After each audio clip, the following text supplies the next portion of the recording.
Iymoningizni yanada mustahkam qiling, chunki u tashvishlarni ketkazadi, g'amlarni uzoqlashtiradi.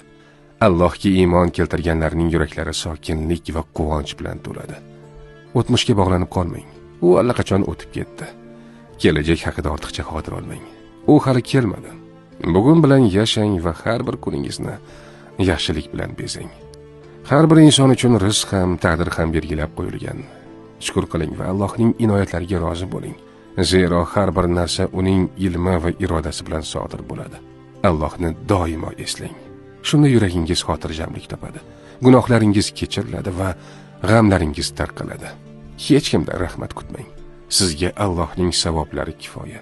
Hasad qiluvchilarning yomonligi sizga zarar yetkaza olmaydi. Agar tong otsa, kechani kutmang. Buguningizni to'g'rilang. Agar bugunni isloh qilsangiz, ertangiz ham go'zal bo'ladi, inshaalloh. Yuragingizdan hasadni chiqarib tashlang. Adovat va nafratdan voz keching. Dushmanlikni unuting va qalbingizni pok his-tuyg'ular bilan to'ldiring. Yaxshilik bo'lmagan ishda odamlardan uzoqlashing.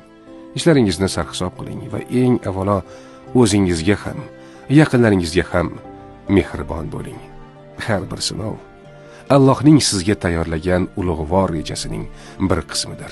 Uni sabr bilan qabul qiling va iymoningizni mustahkam tuting. Har daqiqani shukronalik bilan qarshi oling.